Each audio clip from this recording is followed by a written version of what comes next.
विधवा थी जो अपनी बेटी मीना के साथ नगर खजूरा गांव में रहती थी। कभी उसका अपना ढाबा था, लेकिन पति की लंबी बीमारी में घर बार ढाबा सब बिक गए। पति के मरने के बाद लाला सेठ के यहाँ किराए के मकान में वो रहने लगी और अपने ही ढाबे में जगन के यहाँ बर्तन मांजने का काम करने लगी। देखो सुमन भाभी, मुझे रोज रोज पैसों के लिए बोलना अच्छा नहीं लगता। 4 महीने हो गए तुमने किराया नहीं दिया। अगर 3 दिन में किराया नहीं मिला तो तुम दोनों माँ बेटी को घर से निकाल के ताला लगा दूंगा, बता रहा हूँ। ऐसा मत करना लाला भैया, हम माँ बेटी कहाँ जाएंगे? तुम तो जानते हो जगन को, वो 5 महीने से पैसा नहीं दे रहा है। कहता है कि ढाबे में घाटा चल रहा है, जबकि ढाबे में ग्राहक भरे रहते हैं। मुझे तुम्हारे ढाबे और उसके मालिक जगन से कुछ लेना देना नहीं है। मुझे तो मेरे मकान के किराए से मतलब है, बस। लाला सेठ के जाने के बाद माँ, अब क्या होगा? हम लोग कहाँ रहेंगे? सब ठीक हो जाएगा बिटिया, भगवान कुछ न कुछ जरूर सोचे होंगे हम लोगों के लिए। ठीक है बेटी, मैं जाती हूँ ढाबे पर, नहीं तो जगन चिल्लाएगा मुझ पर। सुमन जैसे ही घर से निकली उसे बिलुआ मिल गया। अरे चाची, सवेरे सवेरे लाला सेठ आप पर क्यों चिल्ला रहा था? अरे 4 महीने से मकान का किराया नहीं दिए हैं, इसलिए बोला है कि अगर 3 दिन में पैसा नहीं मिला तो वो मकान में ताला लगा देगा। तो पैसे क्यों नहीं दे देती? कहाँ से दूं पैसा? 5 महीने से जगन ने पैसा नहीं दिया है। घर का खर्च तो जैसे तैसे चल रहा है। 10,000 रुपए कर्ज हो गए हैं, पता नहीं कैसे चुकाएंगे। अगर आप कहो तो मैं आपकी मदद कर सकता हूँ। अरे इस समय मुझे पैसों की सख्त जरूरत है, कहीं से मुझे पैसे दिला दो तो बहुत मेहरबानी होगी। ठीक है, मैं होशियार सिंह से बात कर शाम को पैसे दिलवा दूंगा। सुमन वहाँ से ढाबे पर पहुँचती है।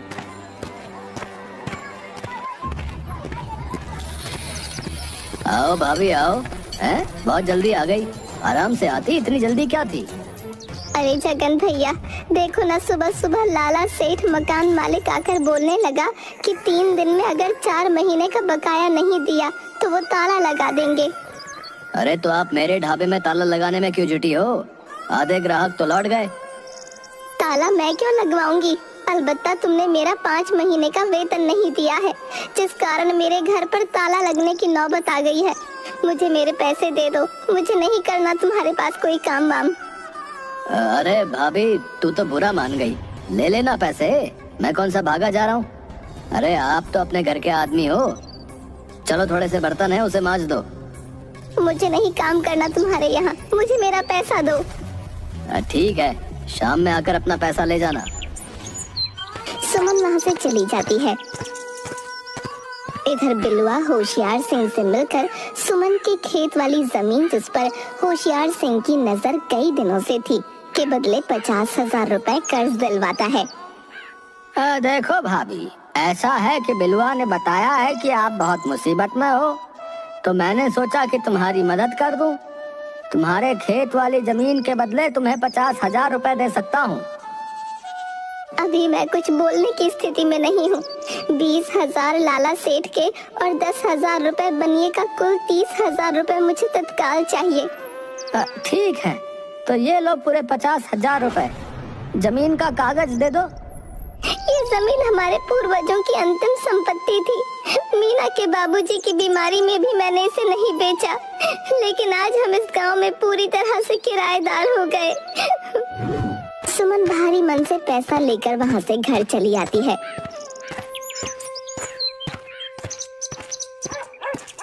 ये लो लाला सेठ, अपना किराए का पैसा, 4 महीने का बकाया और 2 महीने का एडवांस, कुल 30,000 रुपए।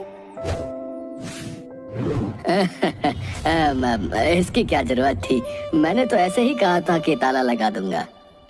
वैसी बात नहीं है लाला, मुझे खुद खराब लगता था। तभी मीना आकर बोलती है, माँ पंडित जी आए हैं। सुमन पंडित जी के पास पहुंचकर, प्रणाम पंडित जी। कहिए कैसे आना हुआ? मीना, जा कुछ पंडित जी के लिए खाने को ले आ। अरे नहीं नहीं, वो मैंने सुना कि तुमने अपनी जमीन होशियार सिंह को बेच दी है और वो उस पर शराब का कारखाना खोलने वाला है। हाँ पंडित जी, आपने बिल्कुल सही सुना है। क्या करती, बहुत सारे कर्ज हो गए थे। लाला सेठ का भी मकान का किराया 4 महीने से बकाया था। ऊपर से जगन के यहाँ मैंने काम भी छोड़ दिया। मेरे पास और कोई चारा नहीं बचा था। लेकिन होशियार सिंह ने मुझे ये नहीं बताया कि वहाँ पर शराब की फैक्ट्री खोलने जा रहा है। बात तो तुमने सही कही है सुमन, परंतु तुम अब करोगी क्या? कुछ सोचा है? लीजिए पंडित चाचा, आलू के पराठे खाइए। वो क्या है ना, घर में सिर्फ आलू ही थे। अरे बेटी, इसकी क्या जरूरत थी? मैं तो बस यूं ही हालचाल पूछने आ गया था। हम गरीबों से जो बन पड़ा वही खिलाएंगे पंडित जी। अरे वाह, इतना स्वादिष्ट आलू पराठा मैंने जीवन में अभी तक नहीं खाया। मीना, क्या तूने अपने हाथों से पराठे बनाए हैं? हाँ, क्यों? सुमन, मीना के हाथों में इतना अच्छा हुनर है। मैं तो कहता हूँ कि आलू पराठे की दुकान खोल लो। इतना अच्छा हुनर रखते हुए दूसरों के ढाबे पर काम करना कहाँ की अक्लमंदी है। ठीक है पंडित जी, कुछ पैसे बचे हैं, हम आलू पराठे की ही दुकान खोलेंगे। अब ठीक है बेटी, अब मैं चलता हूँ। कल पूर्णिमा है, अच्छा दिन है। मैं तो कहता हूँ कि भगवान का नाम लेकर कल से ही दुकान शुरू कर दो। सुमन जगन के ढाबे पर जाकर हिसाब कर अपना 5 महीने का बकाया पैसा भी ले आती है। उधर बिलुआ बिरजू चोर से बातें कर रहा होता है। देख बिरजू, तुम्हें एक बात बता रहा हूँ। मैंने सुमन भाभी की जमीन बिकवाई है। अभी उसके पास जमीन के बहुत से पैसे पड़े हुए हैं। तुम चाहो तो हाथ साफ कर सकते हो, लेकिन चोरी का 2% मेरा होगा। हाँ, अरे ठीक है बिलवा, अगर तुम्हारी बात सही निकली तो मैं 2 नहीं पूरे 50% दूंगा तुम्हें। पंडित ज्ञानचंद के जाने के बाद दोनों माँ बेटी खा पी कर दुकान के सामानों की लिस्ट बनाने लगती हैं। लिस्ट बनाते बनाते काफी रात हो जाती है और वो दोनों गहरी नींद में सो जाती हैं।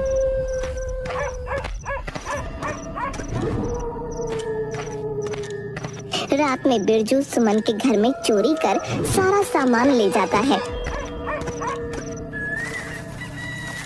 सुबह सुबह मीना सुमन को उठाती है। माँ, सुबह हो गई, चल उठ, बाजार जाकर आलू पराठे बनाने के लिए सामान भी लाना है। ठीक है बेटा, ठीक है, चाय पीकर चलते हैं बाजार। तू अंदर से झोला ले आ। मीना झोला लेने जाती है तो देखती है कि बक्सा खुला पड़ा है और सारा सामान बिखरा हुआ है। वो वहीं से चिल्लाती है, माँ, हम बर्बाद हो गए, हमारे यहाँ चोरी हो गई, चोर सारा सामान ले गया, अब क्या होगा? नहीं, ऐसा नहीं हो सकता। भगवान हमारे साथ इतना बड़ा अन्याय कैसे कर सकते हैं? क्या हुआ भाभी, सवेरे सवेरे इतना हल्ला क्यों कर रही हो? क्या बताऊं लाला, हमारे तो नसीब ही छोटे हैं। जो कुछ भी इस गांव में मेरी जमीन बची थी वो बेचकर मैंने कर्ज चुकाया। सोचा कि एक दुकान खोलकर जीवन काट लूंगी, लेकिन कल रात चोरों ने सारा सामान और पैसे चुरा लिए। ओहो, बहुत बुरा हुआ आपके साथ। रो नहीं भाभी, सब ठीक हो जाएगा। चोरी की खबर सुनकर ज्ञानचंद भी वहां पहुंचते हैं। लाला ठीक कह रहा है सुमन, मत रो। जो हुआ सो हो गया, अब आगे की सोच। ये ले कुछ पैसे, जाकर दुकान के लिए सामान ले आ। पंडित जी ठीक कह रहे हैं भाभी। ये लो 10,000 रुपए जो तुमने 2 महीने का एडवांस दिया था, दुकान से कमाई होने पर देना। सुमन और मीना दोनों बाजार जाकर आलू पराठा बनाने के लिए सामान और बर्तन सभी खरीद कर ले आती हैं और आलू पराठे की दुकान खोल लेती हैं। जल्द ही मीना के स्वादिष्ट आलू पराठे पूरे गांव में फेमस हो जाते हैं। राम राम भाभी, तुम्हारी दुकान के आलू पराठों का बड़ा नाम सुना है। आज मेरी बीवी मायके गई हुई है तो सोचा कि क्यों ना भाभी के हाथों का पराठा खाया जाए। आइए आइए सरपंच जी, ये छोटी सी दुकान खोली हूँ। पराठा मैं नहीं, आपकी बेटी मीना बनाती है। मीना बेटी, सरपंच जी को आलू पराठा ला कर दो। प्रणाम सरपंच चाचा, ये लो आपके पराठे। वाह, सचमुच बेजोड़ है।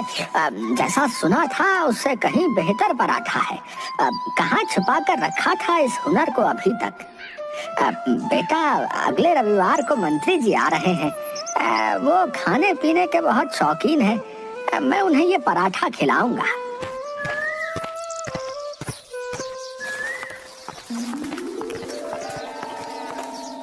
देखा सुमन, मैंने कहा था ना कि मीना के हुनर को बाहर लाने की जरूरत है।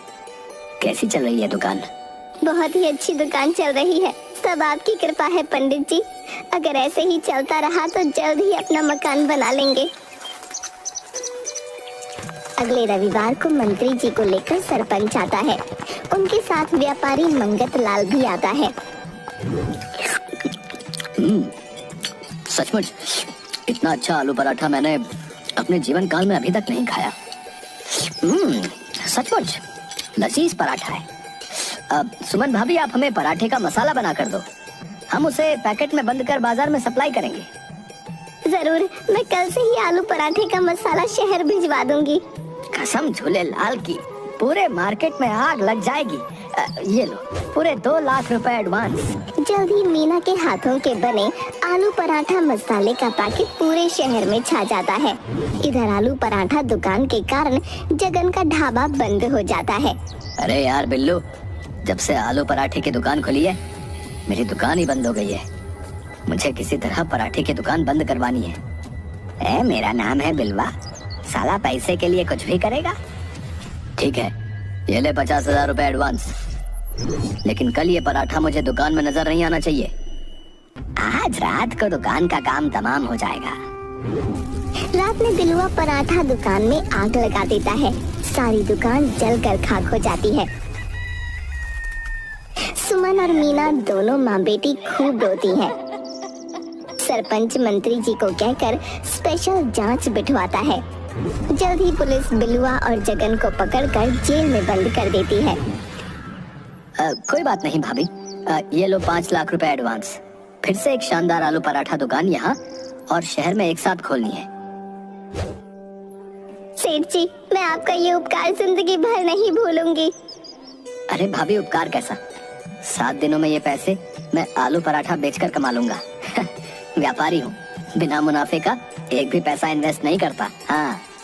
जल्द ही पूरे देश में आलू पराठे का पैकिंग मसाला और पराठा फेमस हो जाता है।